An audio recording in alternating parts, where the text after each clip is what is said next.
কেমন লাগলো খাবার দাবার অ্যারেঞ্জমেন্ট? ওয়েডিং বেলের সাথে আমার মানে বিয়ের থেকে আরম্ভ করে আমার এটা থার্ড টাইম কাজ।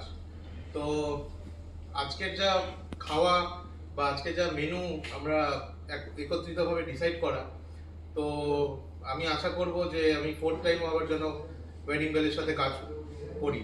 ভাবাই যাচ্ছে না, মানে অন্য কোনো ক্যাটারিং সার্ভিসের কথা মাথায় আসছে না আর কি। এবং মানে মাঝখানে কিছু চিন্তা আসলেও মানে ট্রাস্ট ইস্যু নিয়ে একটা ব্যাপার থেকেই যায়। রুদ্র সেই চিন্তাটা খুব অনায়াসে দূর করে দেয়। এবং ফার্স্ট টাইম যখন আমাদের অন্য একটা ব্যাংকেটে প্রোগ্রাম হয়েছিল ওয়েডিং এ, সেখানেও খাবারে সকলেই বলেছে, মানে সকলেই মুগ্ধ খাবার নিয়ে কোনো issue আপনাদের রিসেপশনে গেস্টটা ওটাই যে গেস্টরা খাবার খেয়ে খুবই খুশি। এবং গৃহপ্রবেশেও আমরা যে একদম টোটালি কমপ্লিট মেনু করেছিলাম, ভেজ, পুরো ভেজ মেনু ছিল, মানে কোনো নন ভেজ ছিলই না। সেটাতেও খুব মানে আপনারা মানে আমার ওটা বাড়ির ছাদেই হয়েছিল ইনফ্যাক্ট।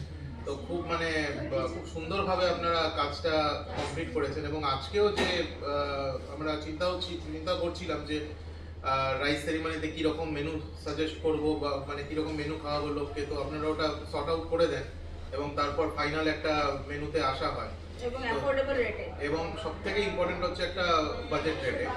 তো সব মিলিয়ে দেখতে গেলে আমি তো মানে ফোর্থ টাইম আমি ওয়েডিং বেল ছাড়া কিছু ভাবছি না।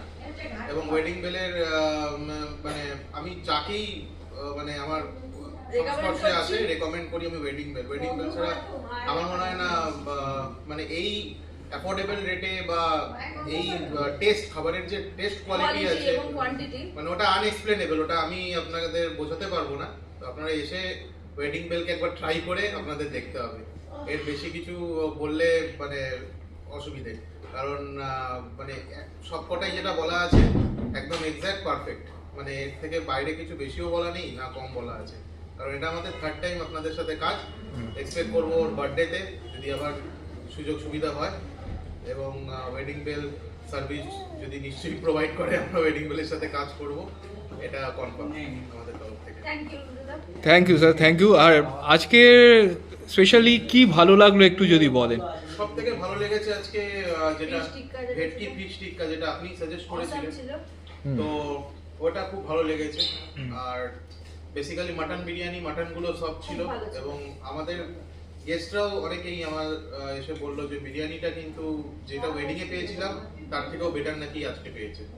যারা আমাদের ওয়েডিং এ এসেছিল তারা এক্সপেরিয়েন্স করেছে। এবং স্টার্টার আইটেমগুলো আমি ট্রাই করেছি প্রত্যেকটা, এবং প্রত্যেকটা স্টার্টার ইনক্লুডিং স্যালাড আইটেম সেগুলো ভীষণ ভালো লেগেছে। প্রত্যেকটা স্যালাড আইটেম এত টেস্টি ছিল যে সত্যি কথা, লোকে স্যালাডটাকে ইগনোর করে বাট স্যালাডটা ভীষণই টেস্টি ছিল। এবং মকটেল কাউন্টারও মানে 3-4 ঘন্টা বা 5 ঘন্টা সার্ভিস দিয়েছে, এটাও মানে অতুলনীয়, মানে এটাও খুব ভালো স্যার, খুবই ভালো service. Thank you very much sir.